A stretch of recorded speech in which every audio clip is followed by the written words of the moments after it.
nombre es el profesor Dante Castro, a su servicio para todo lo que es el curso. Desde ahora vamos a ir al curso hasta fin de ciclo, entonces nos vamos a hacer bastante conocidos. Tenemos la primera parte de este curso, que se va a llamar Conceptos Básicos, un concepto de literatura universal, la épica griega, la Ilíada. Nuestra agenda de hoy, nuevamente, conceptos básicos, géneros literarios, épico, lírico y dramático. Segundo, figuras literarias, metáfora, anáfora, epíteto, hipérbaton, hipérbole, símil. Y en literatura griega, la épica griega, con una sola obra, que parece que es la única sobre la cual van a preguntar en este examen de admisión, es la Ilíada. Veamos un poco también, antes de pasar a géneros literarios directamente, porque es muy abrupto pasar sin saber primero otros conocimientos previos, ¿no? Primeramente tenemos que definir a la literatura no como una ciencia, sino como un arte. Y como tal, el arte tiene otros métodos de conocimiento. Algunas cosas son prestadas del método científico, efectivamente, pero la apreciación del arte es diferente a lo que es la seguridad que nos da la ciencia. Es muy distinto. Entonces, la literatura se supone que según los textos escolares es el arte que conlleva una experiencia estética a través de la palabra. Produce una experiencia estética, ¿no? Transmite la belleza a través de la palabra, dicen los documentos más cursis. Yo quiero llamarlo, transmite una experiencia, una grata experiencia estética a través de la palabra. Y con eso ya nos quedamos con un concepto previo.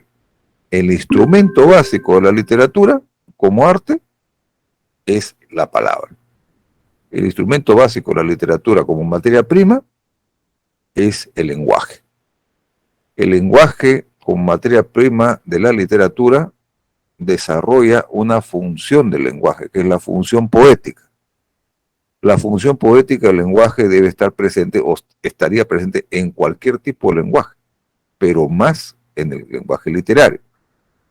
El lenguaje literario tiene una especialización respecto a la función poética del lenguaje. Bien, en torno a lo que es ya el lenguaje literario. El lenguaje literario tiene que ser clasificado como un lenguaje autónomo. ¿Por qué es autónomo? Porque crea su propia realidad. Pensemos un poco en trilce.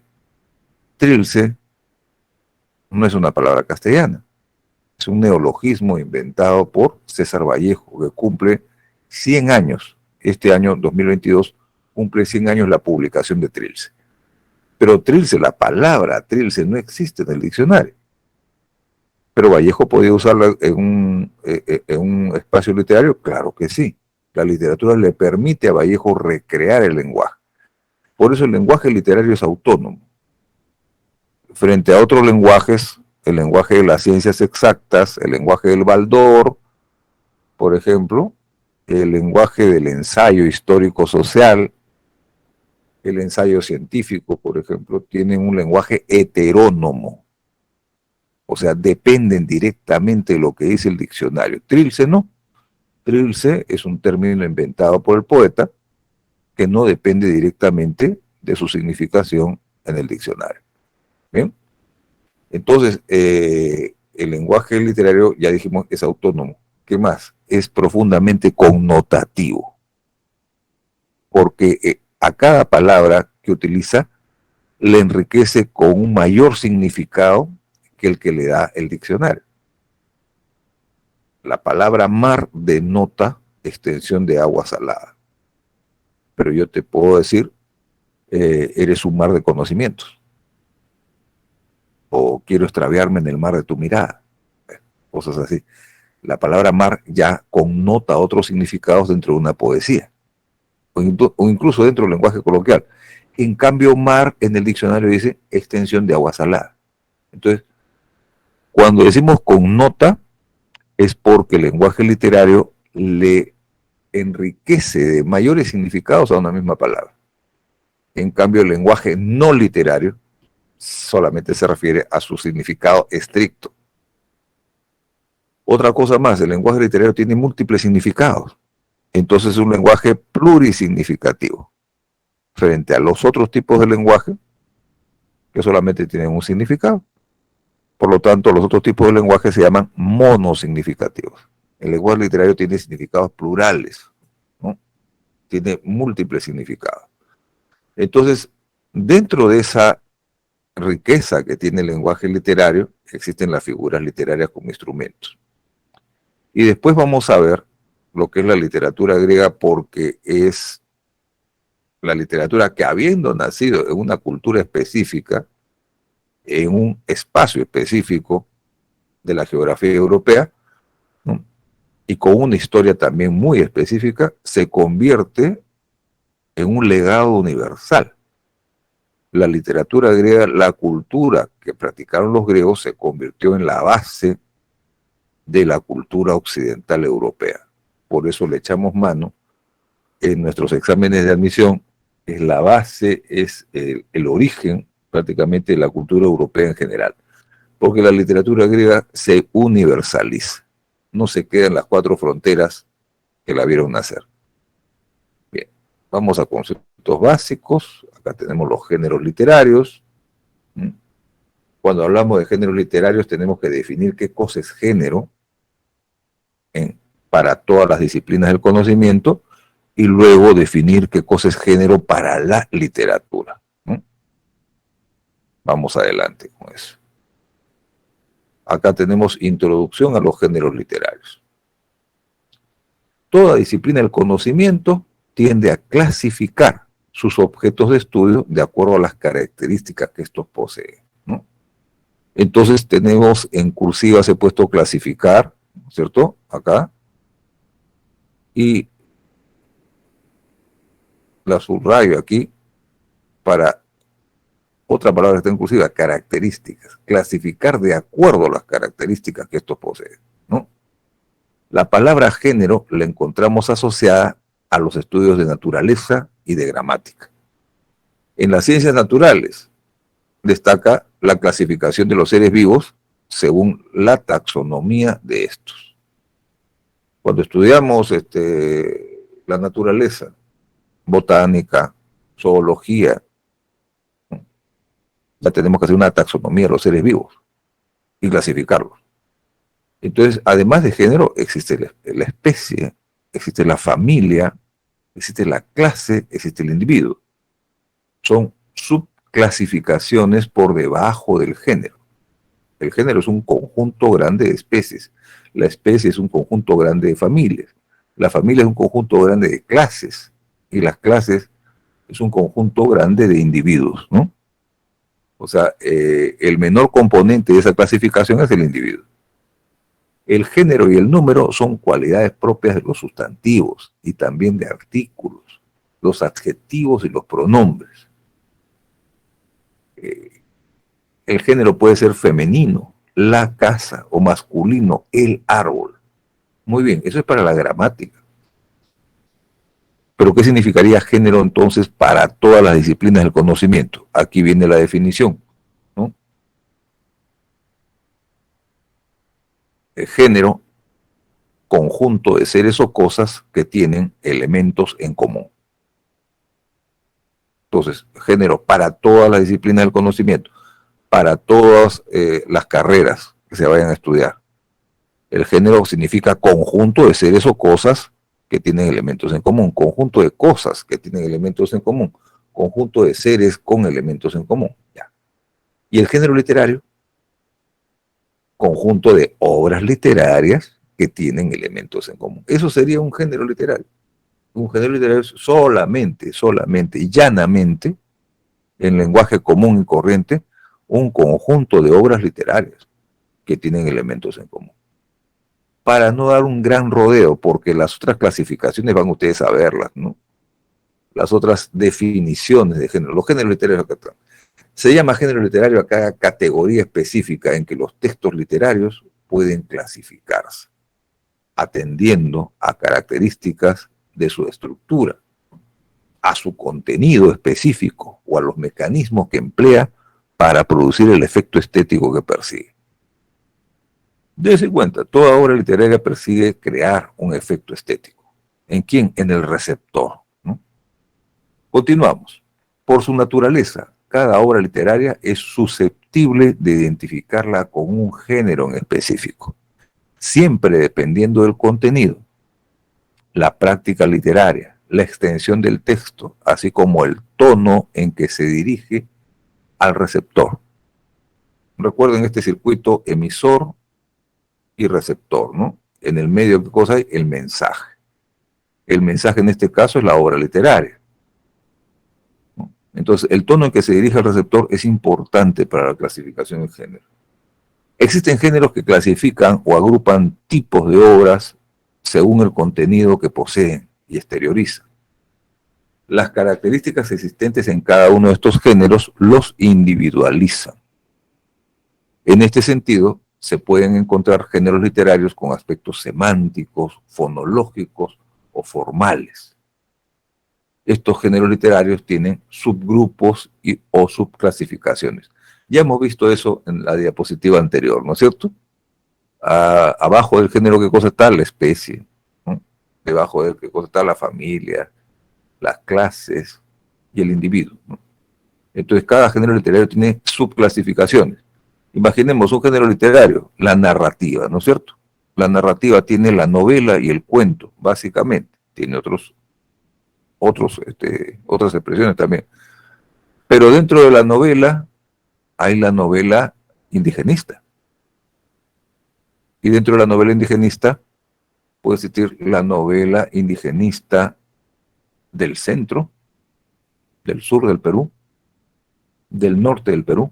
Ciro Alegría es literatura indigenista, pero de una parte norte del Perú, mientras que José María Arguedas es de la parte sur, ¿no es cierto?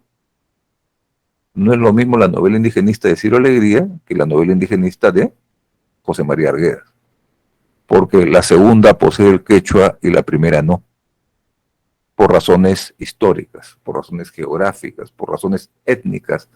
La Sierra Norte no habla quechua, la Sierra Sur sí lo habla. Entonces, ahí tenemos una diferenciación que va más allá del género, va a la especie, va a la clase, va a la familia, etcétera, ¿no? Entonces, tiene subclasificaciones cada género, es lo que quería decir. Muy bien, vamos ahora a ver géneros literarios ya de manera más abreviada, de manera más concisa. Son categorías que se emplean para sistematizar la multiplicidad de obras, agrupándolas según sus características comunes. Los primeros tratadistas fueron Aristóteles y Horacio. A esto convendría agregarle y recordar el criterio que hemos examinado antes. Son categorías que sirven para la clasificación de las multitudes o multiplicidad de obras literarias, ¿no? Entonces, como genios de la primera época, tenemos a Aristóteles. Aristóteles produjo un célebre documento, extenso fue en su origen, pero ha llegado a nuestras manos solamente unas cuantas páginas. Se llamó La Poética. En la Poética, Aristóteles clasifica las obras literarias en tres: ¿no? Lírica, épica, dramática. Aristóteles escribió esto alrededor del siglo V antes de Cristo, porque es un personaje de la era de Pericles. En cambio, Horacio es un romano. Los romanos son herederos de la cultura griega, por razones de invasión, ¿no? Ellos colonizaron Grecia, pero los griegos los colonizaron mentalmente los romanos. Horacio es un hombre del siglo II después de Cristo y también coincide con Aristóteles en clasificar en tres a los géneros literarios: épico, dramático, lírico. Correcto. Y como ustedes están viendo en este dibujo de teoría de conjuntos, hay zonas en las cuales los géneros comparten espacios, ¿no es cierto? Y comparten un espacio en común. ¿Cuál es el espacio en común? Los tres pertenecen al lenguaje poético o al lenguaje literario. Y, digamos, la poesía preña al resto de géneros también. Muy bien, ya sabemos de Aristóteles, sabemos de Horacio, el documento llamado La Poética lo quisieron quemar en la Edad Media los fanáticos religiosos, ¿no? Porque celebraba la risa y la comedia produce risa, la risa era pecado en la Edad Media. Y condenaron el texto del antiguo Aristóteles a la hoguera, ¿no? Se salvaron unas cuantas páginas, esas son las que conocemos, mientras que el documento de Horacio fue Epístola a los Pisones, ¿no? En Epístola a los Pisones reconoce la clasificación de Aristóteles y reconoce también los tres géneros literarios. Bien, eso es para hacer un poquito de historia y para saber que los géneros no se nos ocurrieron a nuestras cabecitas actuales, ¿no? Vamos a ir con los géneros literarios. Vamos con el primero. Épico. ¿Qué cosa es la épica? Es esencialmente el género narrativo. Es la narración. Incluye descripciones de lugares y objetos. Tiene una finalidad netamente objetiva. ¿Por qué? Lo objetivo está fuera del sujeto. Lo objetivo es lo real, lo que no necesita el rigor del análisis personal de nadie. El sol sale por el este y se oculta por el oeste, ¿no es cierto? Ya, eso es un criterio objetivo. No lo vamos a cambiar. El sol siempre amanecerá por el este y se ocultará por el oeste. Punto. Es una cuestión objetiva. Otra cosa que yo me imagine al sol como una deidad, ya es una cuestión subjetiva. Pero objetivamente estamos narrando lo que es real. Entonces, la épica trata de ser lo más objetiva posible. Si la épica es objetiva, vamos a ver que, por ejemplo, en la antigüedad trató de expresarse a través del mito, a través de la leyenda, a través de las fábulas también, a través de narraciones personales que pueden ser anécdotas.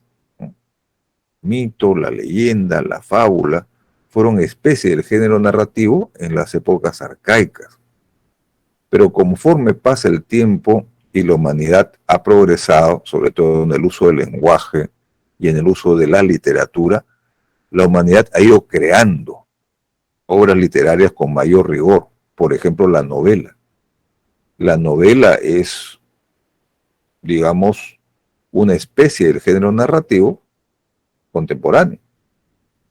A nivel contemporáneo, la épica contemporánea te contempla la novela corta, llamada nouvelle o noveleta, el cuento y el relato. Entonces son 4 especies del género narrativo actuales. La novela corta, el cuento y el relato. Y mucha gente suele llamarle relato a los cuentos, lo cual es una barbaridad, ¿no? El cuento y el relato son narraciones breves, en eso se parece. Pero el cuento tiene un problema, una contradicción interna, y el relato no. El relato puede ser una anécdota de fin de semana. O sea, ¿dónde pasamos nosotros el fin de semana en familia? Nos fuimos a Santa Eulalia, comimos pachamanca, de repente tomamos chiche de jórero y los niños tomaron Pepsi Cola, cosas así. Y les cuento cómo regresamos luego cansados y contentos de estar en el campo. Ese es un relato. Pero un cuento puede ser la historia de un crimen, la historia de una pelea, la historia de una aventura amorosa. Entonces siempre hay un problema dentro del cuento, mientras que el relato no lo tiene. La novela corta es una novela de menos de 150 páginas. La novela en general es un documento extenso, narrativo. Bien, entonces ese es el género épico. Vamos a ver una muestra del género épico. Vamos a ver aquí. Acá está. ¿Qué dice este extracto? Hemos sacado el extracto de un cuento. El doctor Euclides Basurto del Águila habló con el médico legista para que le permitiese ingresar a la biblioteca antes que procediera el juez a ordenar el levantamiento del cadáver. El forense que había sido su alumno en la facultad no se negaría. Un policía de investigaciones tomaba fotos con su enorme cámara y el flash dañaba los ojos incluso de quienes estaban atentos al cuerpo. Todo lucía igual que siempre, excepto las fichas de ajedrez regadas por la alfombra y la silueta del occiso sobre el tablero, sosteniendo en una mano el revólver de factura antigua. La luz del amanecer que se filtraba por los vitrales decimonónicos proyectaba la siniestra sombra del esqueleto barnizado y colgado en su percha, hasta alcanzar el charco de sangre que empezaba a coagularse. ¿Cuál es el resultado, doctor? Suicidio. ¿Usted lo conocía, doctor Basurto? Fuimos compañeros de promoción y terminó siendo mi paciente. En este extracto, que puede animar al lector a continuar su lectura, ya hay tres elementos de la narración, tres elementos del género narrativo, tres elementos formativos del género narrativo. Uno de ellos es la narración, segundo, la descripción y tercero, el diálogo. O sea, son tres bastones sobre los cuales camina el género narrativo, el género épico. Narración, descripción, diálogo. Narra los sucesos, describe espacios, describe paisajes, describe personas, describe rostros, ¿no? Y registra y te transmite el diálogo entre los personajes, ¿no? Entonces, el género épico tiene esos tres elementos fundamentales. Bien. Vamos a ver ahora el género lírico. Por género lírico entendemos la poesía actual. Hoy en día le decimos a la épica le decimos narrativa y a la lírica le decimos poesía, ¿no? Pero el género lírico nace, ¿por qué se le dice lírico? Porque los poetas que recitaban versos en la antigüedad usaban la música de acompañamiento. La recitación, la declamación era acompañada por música. Y la música generalmente la producía el propio poeta con una lira. La lira es una pequeña arpa, una arpa portátil, podríamos decirlo, ¿sí? Un arpa portátil. Y la lira acompañaba al poeta. Entonces se asoció la lira con el poeta y se le llamó género lírico a lo que llamamos poesía. El autor se expresa desde su mundo interior y manifiesta sus emociones. Es importante, es básico el mundo interior del autor, el mundo interior del creador de la obra literaria. Por ejemplo, su psicología, es importante su personalidad, es importante su escala de valores, es importante su sensibilidad, su afectividad. Entonces, todo ello hace que el género lírico sea un género netamente subjetivo. Por eso se llama subjetivo, porque tiene que ver con la interioridad del sujeto, ¿no? Tiene que expresar la interioridad del sujeto. Vamos a ver una muestra que lo he utilizado en otros ciclos anteriores y que le agrada mucho a la gente porque transmite no solamente la peripecia que narra el autor a través de la poesía, sino que lo hace con mucha belleza y con gran riqueza expresiva. Dice así, el poema de Federico García Lorca: y que yo me la llevé al río, creyendo que era mozuela, pero tenía marido. Fue la noche de Santiago, y casi por compromiso. Se apagaron los faroles y se encendieron los grillos. En las últimas esquinas toqué sus pechos dormidos, y se me abrieron de pronto como ramos de jacintos. El almidón de su enagua me sonaba en el oído, como una pieza de seda rasgada por 10 cuchillos.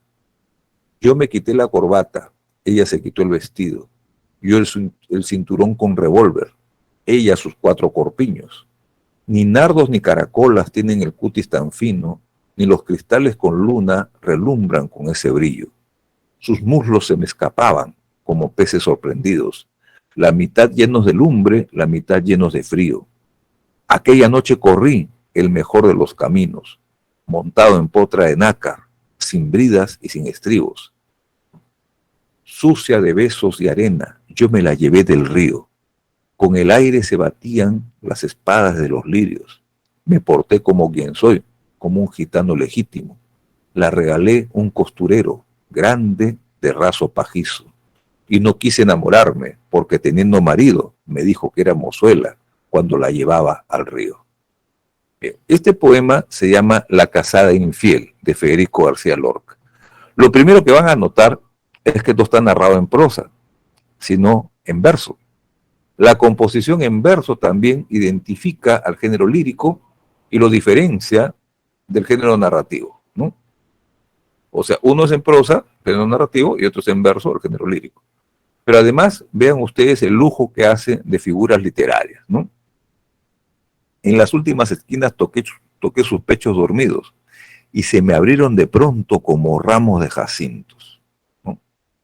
Otra cosa, ni nardos ni caracolas tienen el cutis tan fino, ni los cristales con luna relumbran con ese brillo.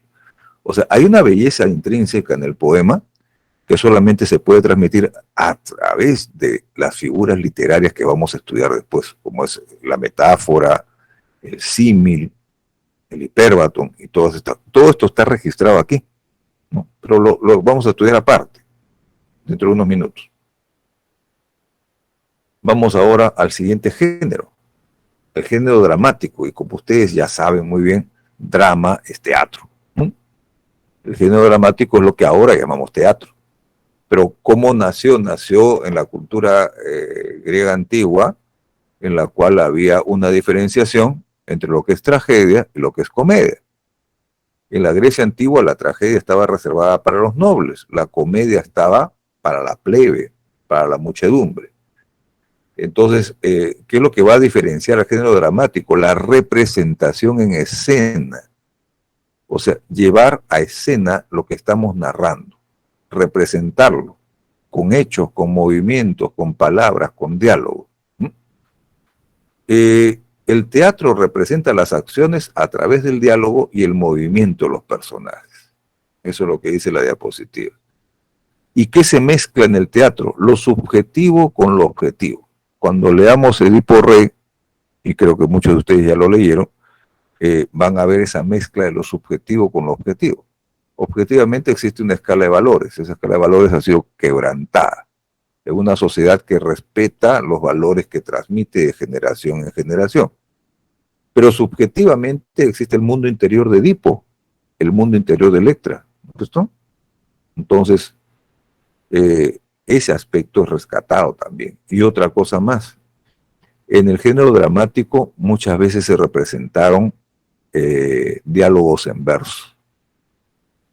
En muchas generaciones de autores de teatro, en la mayor cantidad de la historia del teatro, en España, por ejemplo, y en Europa en general, los diálogos del teatro han sido en verso. Ahora no. Ahora los diálogos del teatro son mucho más fluidos. Pero en la época de Félix López de Vega, Pedro Calderón de la Barca, el teatro era dialogado en versos, ¿no? Vamos a ver una muestra de esto, pero no en verso. Bueno, decíamos, repetimos, Romeo, mi alma padece el implacable rigor de sus desdenes. Benvolio, ¿por qué el amor que nace de tan débiles principios impera luego con tanta tiranía? ¿Por qué, si pintan ciego al amor, sabe elegir tan extrañas sendas a su albedrío? ¿Dónde vamos a comer hoy? Válgame Dios, cuéntame lo que ha pasado. Pero no, ya lo sé. Hemos encontrado el amor junto al odio, amor discorde, odio amante, rara confusión de la naturaleza, caos sin forma, materia grave a la vez que ligera, fuerte y débil, humo y plomo, fuego helado, salud que fallece, sueño que vela, esencia incógnita. No puedo acostumbrarme a tal amor. ¿Te ríes? Vive Dios. Benvolio, no, primo, no me río. Antes lloro. Como ven ustedes, ahí está un diálogo teatral, un parlamento de cada uno de los actores en escena, Romeo y Benvolio en este caso, pero también hay una transmisión de conceptos y también hay un uso del lenguaje poético, ¿no? Entonces, por eso decimos, se mezcla lo objetivo y lo subjetivo en el teatro, ¿no? Vamos a ver la actualidad de los géneros literarios. Poesía, el arte de emplear la palabra para describir la realidad objetiva o subjetiva del poeta. comparándola con otra mediante símiles y metáforas y embelleciéndola con giros musicales del lenguaje. Narrativa, el arte de construir narraciones contadas por un narrador y que se presenten personajes, acciones y situaciones que conmuevan o evoquen fascinación. Teatro, el arte de componer textos teatrales, por lo general pensados para su representación en vivo en un escenario. Involucra personajes y diálogos, pero ningún narrador. Muchos dicen, el teatro se lee más rápido que la narrativa de la poesía. Exacto, porque el teatro son puros diálogos. Entonces yo me puedo hacer una cultura personal leyéndome las obras básicas de la literatura en cuanto a teatro, ¿no? Obras de teatro famosas en literatura, porque te las lees en muy poco tiempo, ¿no? La narrativa puede tener novelas extensas, como novelas cortas, hemos dicho, como puede tener cuentos cortos, cuentos largos. La poesía tiene una infinidad de subclasificaciones, ¿no? La égloga, el madrigal, el romance, ¿cómo se llama la metástasis y todos los demás? En realidad son especies de la poesía, ¿no? Démonos cuenta de que la poesía tiene más subclasificaciones que cualquiera de los otros géneros. Bien, conceptos básicos de figuras literarias. Vamos a las figuras literarias. ¿Qué cosas son las figuras literarias? ¿Cómo podemos entender el concepto de figura literaria? Primeramente, porque son instrumentos del lenguaje poético. Son herramientas que el lenguaje poético le da para que el creador las use a su antojo y que solamente puede enriquecer con ellas la expresión literaria. La expresión literaria se enriquece con la utilización de figuras retóricas.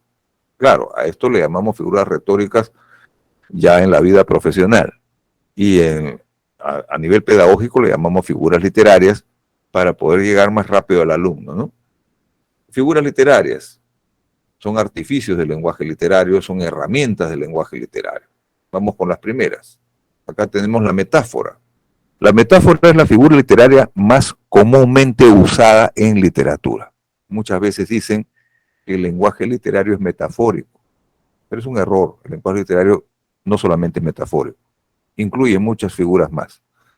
Hay tres clasificaciones de las figuras literarias. Hay figuras de sonido, hay figuras de sentido y hay figuras de dicción. Por ejemplo, una onomatopeya puede ser una figura literaria imitando el sonido de algo. Dice así el poeta: el tic-tac de mi reloj se detuvo. El tic-tac de mi reloj. Tic-tac no existe en castellano.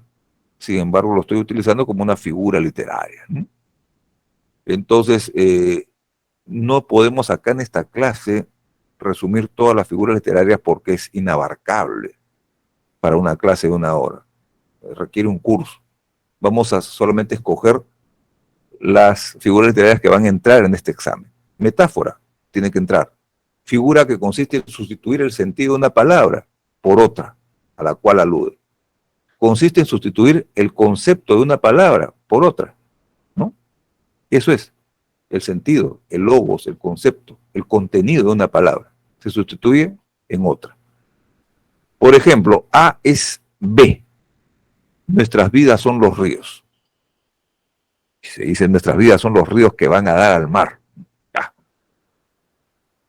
Nuestras vidas no son los ríos, lógicamente hablando. Esta es una figura literaria. Casi una exageración. Nuestras vidas son los ríos. Se asemeja vidas con ríos. Y la vida transcurre, los ríos también transcurren, ¿no? Las vidas van de principio a fin, los ríos van de principio a fin también, idénticamente. La segunda versión de la metáfora es A en vez de B. A sustituye a B. La noche ha prendido sus claros diamantes.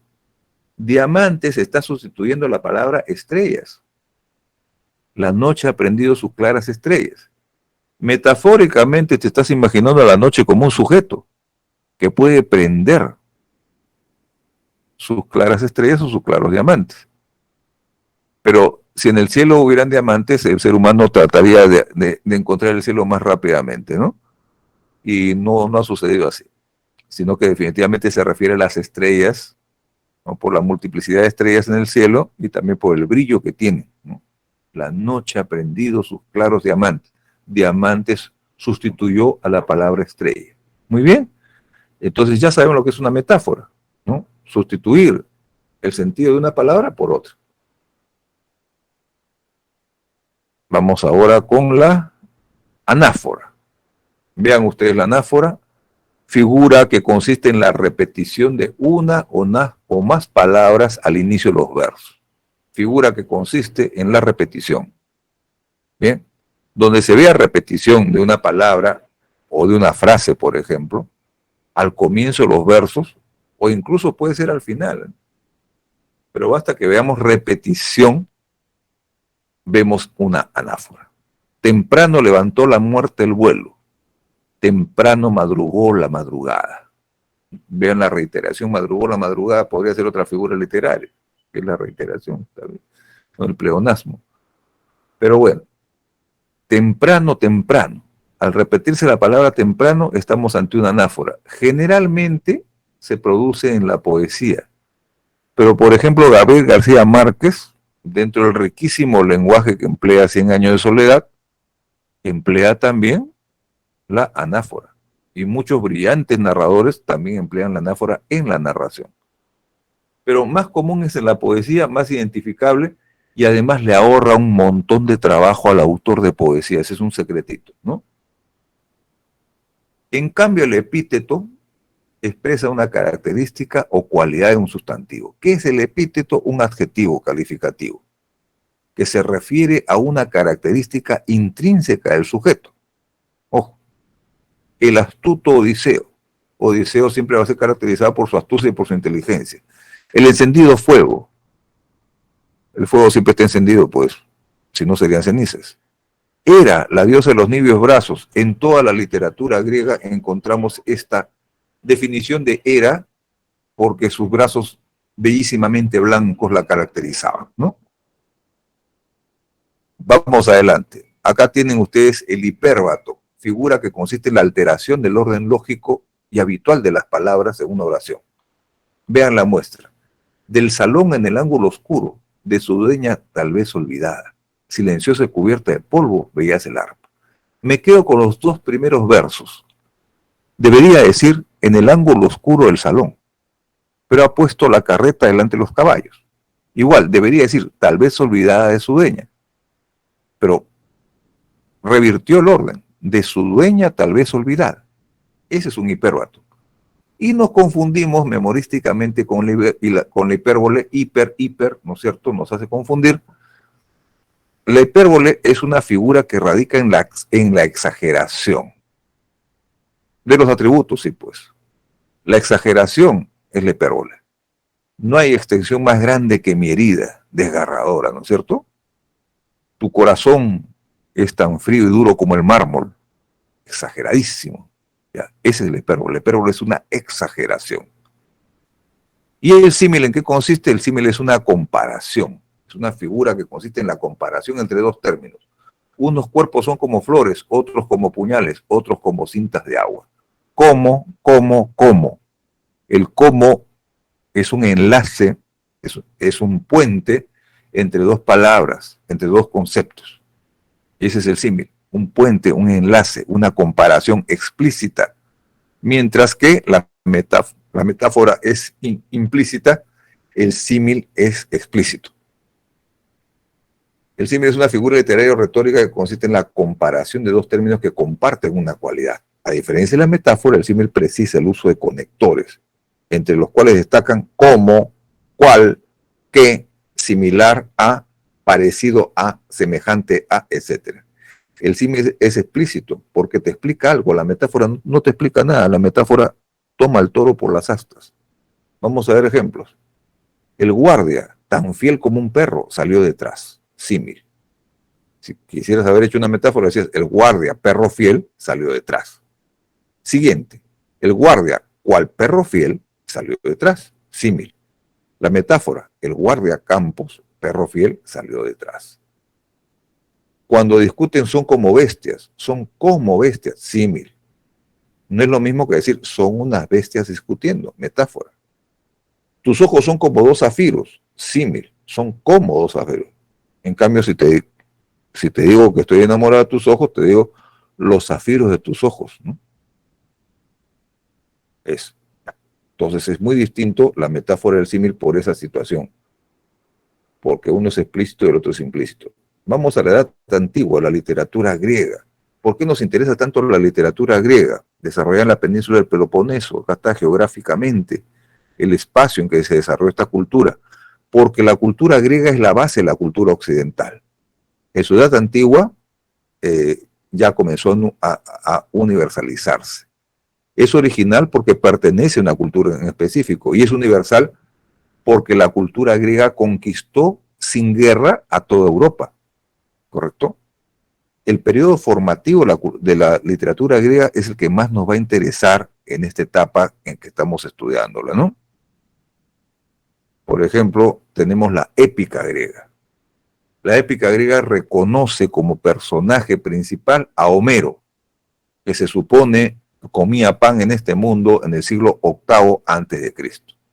Poeta de la época de formación de la literatura griega. Se le atribuye la autoría de dos importantes epopeyas, la Ilíada y la Odisea. Homero pudo ser real, pudo ser un personaje ficticio, pudo ser un Aeda, que es el creador de la poesía, o un rapsoda, el que declama la poesía de pueblo en pueblo, ¿no? Pero fundamentalmente la Ilíada y la Odisea tienen muchas similitudes entre sí. Por ejemplo, las epopeyas homéricas, su objetivo es celebrar la edad heroica. La edad heroica fue entre el siglo XIII y el siglo VIII. Es la etapa formativa de la cultura griega. Tienen como fondo común la guerra de Troya. La guerra de Troya ha sido tan importante como también lo ha sido la invasión de los persas, ¿no?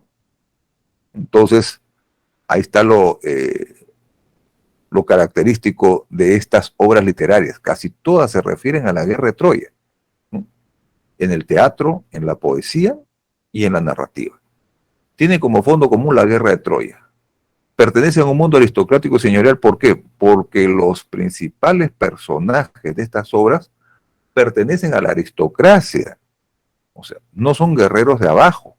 Por ejemplo, los héroes de la Ilíada y de la Odisea no son gente del común, son gente que resalta por su origen jerárquico en la sociedad. Por ejemplo, Odiseo, el rey de Ítaca, ¿no es cierto? Aquiles es hijo de, nieto de, nombrado por, incluso protegido por los dioses. La religión se mezcla con los hechos fácticos de los seres humanos. Los dioses conviven prácticamente en la narración con los seres humanos casi en igualdad de condiciones, ¿no? Por ejemplo, hay dioses que cometen adulterio con seres humanos, ¿no? Entonces, ese tipo de características tienen que ver con el politeísmo de la cultura griega incorporado a la literatura. Bien, vamos a ver acá otras características. Cada una se compone de 24 cantos o rapsodias. Epopeyas homéricas, sí, se compone de 20, la Ilíada y la Odisea tienen 24 cantos o rapsodias. La métrica, escrita en versos hexámetros. Luego, la figura literaria predominante es el epíteto. Lo que nos llama la atención es por qué en 24 cantos se definen los hechos en la Odisea de que llevaron 10 años de regreso de Odiseo a Ítaca, en 24 cantos. Y en 24 cantos en la Ilíada te narran prácticamente solamente un año de batallas, nada más. Pues hay una, digamos, amplitud de narración de hechos en la Odisea, mientras que en la Ilíada hay una concisión que se concentra, ¿no?, en un solo héroe y que ese héroe prácticamente es el eje central de la narración. Hemos dicho la métrica, ¿por qué? Porque estas son historias contadas, son historias hechas para ser contadas, pero fueron redactadas en verso. Por lo tanto, por el hecho de que han sido fabricadas para ser contadas, es que pertenecen a la narración. Y el hecho de que hayan sido compuestas en verso no lo hacen parte de la lírica. Definitivamente hay narración, descripción y diálogos dentro que hay que observar, y eso lo hace pertenecer al género narrativo. Vamos a ver acá la Ilíada. ¿Por qué se llama Ilíada? Porque es la guerra de Ilión. Ilión es el sinónimo de Troya. La Ilíada ustedes la han visto en diferentes ocasiones en películas. Hollywood ha explotado la Ilíada en repetidas ocasiones, en repetidas generaciones que han ido a la pantalla grande o la pantalla chica a ver la Ilíada, ¿no? Pero la Ilíada la han adulterado, pues. Vamos a ver que todo lo que nos pudo presentar la televisión, Brad Pitt y compañía ha sido totalmente mentira. Primero, Agamenón despoja a Aquiles de su esclava Briseida, así comienza. Agamenón, un rey réprobo, un rey abusivo, un rey, digamos, aprovechador de todo, pero flojo para la batalla, despoja al principal héroe de los griegos, Aquiles, de su esclava Briseida. Y cuando le quita a su esclava, no le quita solamente a la mujer que le limpiaba la casa. La esclava en ese momento era absolutamente todo servicio, ¿no? También le ofrecía sus favores sexuales al dueño de su vida, ¿no? Por lo tanto, le está quitando a su esclava, le está quitando a su concubina, a su amante ocasional, a su empleada doméstica que además le brinda amores. Entonces hay un motivo, la cólera de Aquiles, y Aquiles se retira de la batalla, prácticamente ya renuncia a pelear por los aqueos o griegos. Patroclo, su amigo, pide autorización para ayudar a sus amigos aqueos, ¿no? Entonces Patroclo sale a luchar. En medio de la lucha, cuando los troyanos creen que han ganado porque ya no está el campeón Aquiles, Patroclo se pone la coraza de Aquiles, el yelmo de Aquiles, la armadura de Aquiles, y engaña por un momento a sus enemigos. Pero después le dan muerte sabiendo que no es Aquiles, ¿no? Le dan muerte y eso va a motivar la venganza de Aquiles. Héctor mató a Patroclo. Ahora sí, Aquiles se decide a retornar a la batalla para vengar a Patroclo. Y Aquiles vence a Héctor y humilla su cadáver, lo pasea alrededor de las murallas por días de días para ver cómo se descompone, maltratándolo, arrastrándolo. Entonces eso motiva el llanto de su padre, el rey de Troya, que se va a disfrazar de mendigo para ir a pedir los restos de su hijo. Conmover el duro corazón de Aquiles, lo logra, y se puede llevar de regreso a Troya el cadáver de su hijo Héctor, ¿no? El final de la Ilíada son los funerales de Héctor en Troya. En ninguna parte ustedes van a ver el caballo de Troya en la Ilíada. Entonces cualquier película que se refiere a la Ilíada que le ponga el caballo de Troya ahí está adulterando, para bien o para mal, la historia original de la Ilíada. El caballo de Troya sí existió, pero se le hace referencia en la Odisea. Pero por 2 o 3 líneas nada más, no se hace una gran descripción. Y luego también hay obras de teatro de Esquilo, Sófocles y Eurípides que se refieren al caballo de Troya que sí existió. Entonces de ahí se saca que en general todas las obras literarias menos la Ilíada conciben la historia del caballo de Troya, ¿no? Acá tienen ustedes la cólera de Aquiles y sus fatales consecuencias, ¿no? Los subtemas, la guerra, sus efectos, la mortalidad del hombre. Canta, oh diosa, la cólera del pélida Aquiles, cólera funesta que causó infinitos males a los aqueos y precipitó al Hades, o sea, al infierno, muchas almas valerosas de héroes, a quienes hizo presa de perros y pasto de aves, cumplíase la voluntad de Zeus, ¿no?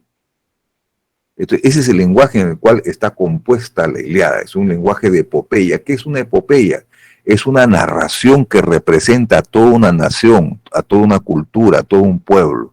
Esa es una epopeya y que forma parte de su historia.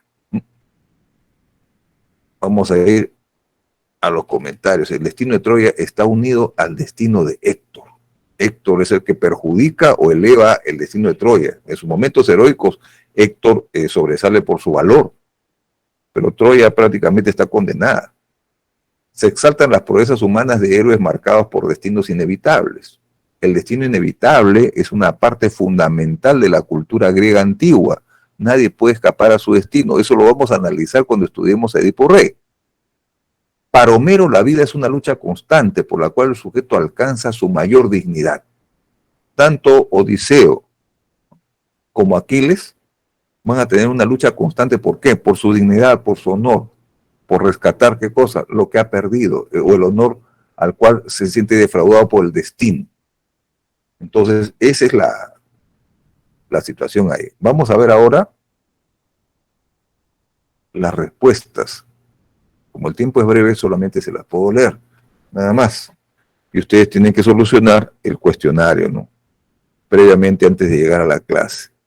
Primera pregunta, A de avión, segunda B de barco, tercera D de dedo, la cuarta A de avión, la quinta C de casa, la sexta B de barco, la séptima D de dedo, la octava A de avión, la novena B de barco y la décima D de dedo. Muy bien. Bien, estimados jóvenes, entonces vamos a despedirnos. Por esta vez hemos concluido la clase y ya nos veremos en el mismo horario en la siguiente oportunidad, ¿no? Hasta pronto y que tengan una buena semana, ¿no?